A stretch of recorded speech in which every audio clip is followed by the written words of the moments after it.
2026 10th level prelims എഴുതാൻ പോകുന്ന എല്ലാവരും ഈ വീഡിയോ അവസാനം വരെ കണ്ടു നോക്കൂ. നിങ്ങൾക്ക് ഉറപ്പായിട്ടും ഉപകാരപ്പെടും. പലരും പ്രിലിംസ് ഒരുപാട് മണിക്കൂറുകൾ പഠിച്ചിട്ടും പാസ്സാവുന്നില്ല.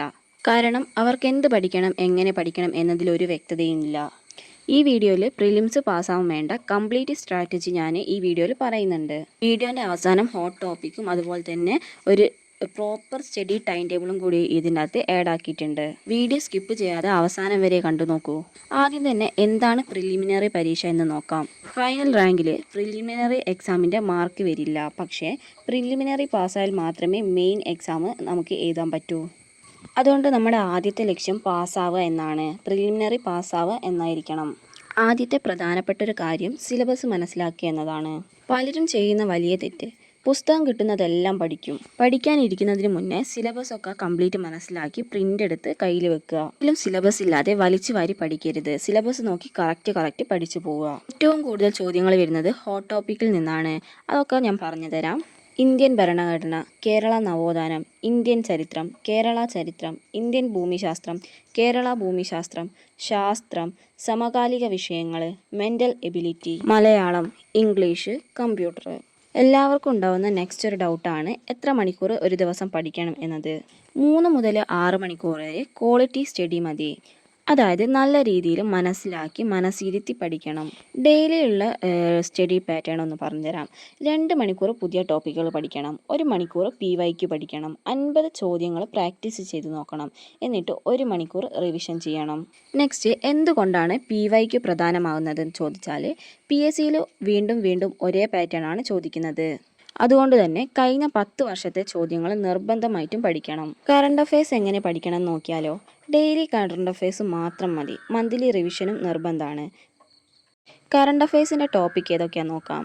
Keralam, India, sports, award, science, reports, government schemes, ഇതൊക്കെ ഇമ്പോർട്ടൻ്റ് ആണ്.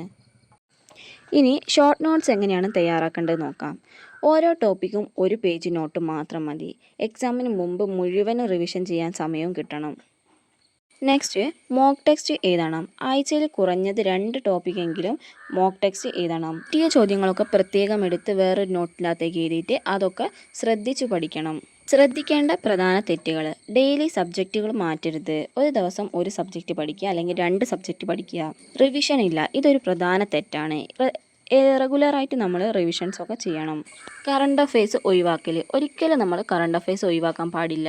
അടുത്തൊരു തെറ്റ് എന്താണെന്ന് വെച്ചാൽ മോക്ക് ടെക്സ്റ്റ് എഴുതാതിരിക്കുക. നമ്മൾ ഡെയിലി മോക്ക് ടെക്സ്റ്റ് പറ്റിയാൽ എഴുതണം.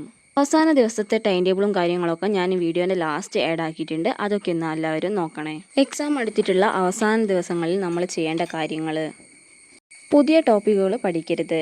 നോട്ട്സ് മാത്രം നോക്കണം. ഫോർമുല റിവിഷൻ ചെയ്യണം. ആർട്ടിക്കിൾ റിവിഷൻ ചെയ്യണം. മെൻ്റൽ എബിലിറ്റി നല്ല രീതിയിൽ പ്രാക്ടീസ് ചെയ്യണം. നല്ല രീതിയിൽ ഉറക്കം വേണം. പഠിക്കാൻ ഏറ്റവും നല്ല ബുക്സ് ആൻഡ് റിസോഴ്സസ് നോക്കിയാലോ. ഫസ്റ്റ് SCERT ടെക്സ്റ്റ് ബുക്കുകളാണ്. 6 മുതൽ 10 വരെയുള്ളത് വളരെ ഇമ്പോർട്ടൻ്റ് ആണ്. PSCയുടെ അടിസ്ഥാന ചോദ്യങ്ങളിൽ വലിയൊരു പങ്ക് SCERTയിൽ നിന്നാണ് വരുന്നത്. അതുകൊണ്ട് തന്നെ SCERT ആദ്യം നന്നായി തന്നെ പൂർത്തിയാക്കണം. രണ്ടാമത്തത് NCERT. പ്രധാന ടോപ്പിക്കുകൾ ഏതൊക്കെയാണെന്ന് നോക്കിയാലോ. ഇന്ത്യൻ ചരിത്രം, ഭൂമിശാസ്ത്രം, ശാസ്ത്രം തുടങ്ങിയ വിഷയങ്ങളിൽ അടിസ്ഥാന അറിവ് നമുക്ക് ഈ NCERTയിൽ നിന്നും വർദ്ധിക്കും. നെക്സ്റ്റ്, മുൻവർഷ ചോദ്യപേപ്പറുകൾ PYQs.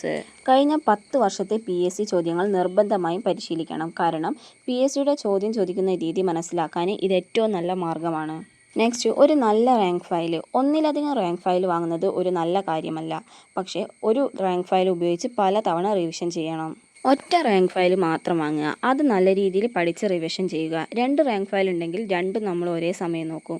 അത് നല്ല കാര്യമല്ല. ഇനി വളരെ പ്രധാനപ്പെട്ട 10 സബ്ജക്റ്റ് പറഞ്ഞുതരാം. നല്ല രീതിയിൽ നമുക്ക് മാർക്ക് സ്കോർ ചെയ്യാൻ പറ്റുന്ന 10 സബ്ജക്റ്റ്. ഒന്നാമത്തത് ഇന്ത്യൻ ഭരണഘടന, കേരള നവോത്ഥാനവും ചരിത്രവും, ഇന്ത്യൻ ചരിത്രം, കേരള ഭൂമിശാസ്ത്രം, ഇന്ത്യൻ ഭൂമിശാസ്ത്രം, ശാസ്ത്രം പ്രത്യേകിച്ച് ജീവശാസ്ത്രം, പിന്നെ സമകാലിക വിഷയങ്ങൾ, മെൻ്റൽ അബിലിറ്റി, മലയാളവും ഇംഗ്ലീഷും. ഇനി 90% വിദ്യാർത്ഥികളും ചെയ്യുന്ന 7 തെറ്റുകൾ ഞാൻ പറഞ്ഞുതരാം.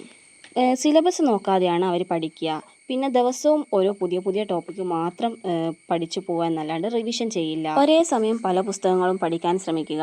സ്ഥിരമായ ഒരു പ്ലാന് ഇല്ലാതെ പഠിക്കരുത്. ഒരു പ്ലാന് തയ്യാറാക്കി അതനുസരിച്ച് സ്ഥിരമായിട്ട് പഠിക്കുക. ആഴ്ച തോറും നമ്മൾ റിവിഷനും ചെയ്യണം. നെക്സ്റ്റ് ഒരു ഡൗട്ടാണ്, മെയിൻ എക്സാം ലക്ഷ്യമാക്കി ഇപ്പോൾ തന്നെ എന്ത് ചെയ്യണം എന്നൊക്കെ. പലരും പ്രിലിംസ് കഴിഞ്ഞാലാണ് മെയിൻസ് തുടങ്ങുന്നത്. എന്നാൽ പ്രിലിമിനറി പഠിക്കുമ്പോൾ തന്നെ ഷോർട്ട് നോട്ടുകൾ തയ്യാറാക്കണം. പ്രധാന ഭരണഘടന ആർട്ടിക്കിളുകൾ, വർഷങ്ങൾ പ്രത്യേകം കുറിച്ചു വെക്കണം. വിശദമായിട്ട് പഠിക്കേണ്ട വിഷയങ്ങളൊക്കെ അടയാളപ്പെടുത്തി വെക്കണം. ദിവസവും എഴുത്തു പരിശീലനത്തിന് കുറച്ച് സമയം മാറ്റിവെക്കണം. ഇങ്ങനെ ചെയ്താൽ പ്രിലിംസ് കഴിഞ്ഞ് മെയിൻസിന് തയ്യാറെടുക്കാൻ എളുപ്പമായിരിക്കും. അടുത്തൊരു ഇമ്പോർട്ടൻ്റ് ആയിട്ടുള്ള കാര്യം എന്താണെന്ന് വെച്ചാൽ പ്രിലിംസ് പാസ്സാവാൻ ദിവസവും പാലിക്കേണ്ട 5 ഗോൾഡൻ റൂൾസ് ആണ്. ദിവസം പോലും റിവിഷൻ ഒഴിവാക്കരുത്. രണ്ടാമത്തത്, ദിവസവും കുറഞ്ഞത് 50 മുതൽ 100 വരെ PYQs പരിശീലിക്കണം. പിന്നത്തേത്, ദിവസവും ഒരു 25-50 MCQ സ്വയം എഴുതിയിട്ട് വിലയിരുത്തണം. ഷോർട്ട് നോട്ടുകൾ തയ്യാറാക്കി വെക്കണം. ആഴ്ചയിൽ ഒരു ഫുൾ മോക്ക് ടെക്സ്റ്റ് എഴുതി തെറ്റുകൾ വിശകലനം ചെയ്ത് വെക്കണം. PSCയിൽ വിജയിക്കുന്നവർ കൂടുതൽ പുസ്തകങ്ങൾ പഠിക്കുന്നവരല്ല, പഠിച്ചതെല്ലാം കൃത്യമായിട്ട് റിവിഷൻ ചെയ്യുന്നവരാണ്. സ്ഥിരതയോടെ പഠിച്ചാൽ പ്രിലിമിനറി പാസ്സാവുന്നത് സാധ്യമായ ഒരു ലക്ഷ്യമാണ്. ഇതിൻ്റെ വീഡിയോൻ്റെ ലാസ്റ്റ് ഞാൻ ആഡാക്കിയിട്ടുള്ള കുറച്ച് ഇമേജസും കാര്യങ്ങളൊക്കെ ഉണ്ട്. അതൊക്കെ ഒന്ന് എല്ലാവരും കൃത്യമായിട്ട് തന്നെ നോക്കണം. PSCയിൽ വിജയിക്കാൻ ബുദ്ധിമാനാകണമെന്നില്ല, സ്ഥിരമായി പഠിക്കുന്ന ഒരാളായ മാത്രം മതി. ദിവസങ്ങളുണ്ട്. ദിവസവും കുറച്ച് മുന്നോട്ട് പോയാൽ പ്രിലിംസ് പാസ്സാകുന്നത് പ്രയാസമല്ല. ഈ വീഡിയോ നിങ്ങൾക്ക് ഉപകാരപ്പെട്ടെങ്കിൽ ലൈക്ക് ചെയ്യാനും നിങ്ങളുടെ PSC കൂട്ടുകാർക്ക് ഷെയർ ചെയ്യാനും ഇനിയും ഇത്തരം PSC സ്ട്രാറ്റജി വീഡിയോകൾക്കായിട്ട് study with Anju channel subscribe ചെയ്യാനും മറക്കരുതേ. ഞാനിതിൽ ആഡാക്കിയിട്ടുള്ള ഹോട്ട് ടോപ്പിക്സ് മാത്രം പഠിച്ചാൽ നിങ്ങൾക്ക് പ്രിലിംസ് പാസ്സാകാൻ കഴിയുന്നതേ ഉള്ളൂ. അതുകൊണ്ട് കൃത്യമായിട്ട് ഹോട്ട് ടോപ്പിക്സ് ഒക്കെ നല്ല രീതിയിൽ പഠിച്ച് റിവിഷൻ ചെയ്യാൻ മറക്കരുത്. ഞാൻ എല്ലാ ദിവസവും നമ്മുടെ കമ്മ്യൂണിറ്റി പോസ്റ്റിൽ കുറച്ച് ക്വസ്റ്റ്യൻസും കാര്യങ്ങളൊക്കെ ഇടുന്നുണ്ട്. അതൊക്കെ ഒന്ന് എല്ലാവരും വർക്ക് ചെയ്ത് നോക്കണേ. നിങ്ങൾക്ക് ഉപകാരപ്പെടുന്ന രീതിയിലാണ് ഞാൻ ക്വസ്റ്റ്യൻസൊക്കെ തയ്യാറാക്കിയിട്ട് ഇതിൽ ആഡാക്കുന്നത്. ഇമ്പോർട്ടൻ്റ് ആയിട്ടുള്ള ക്വസ്റ്റ്യൻസൊക്കെ ഞാൻ ഇതിൽ ആഡാക്കുന്നുണ്ട്. ഇഷ്ടമായിരുന്നു സപ്പോർട്ട് ചെയ്യണേ.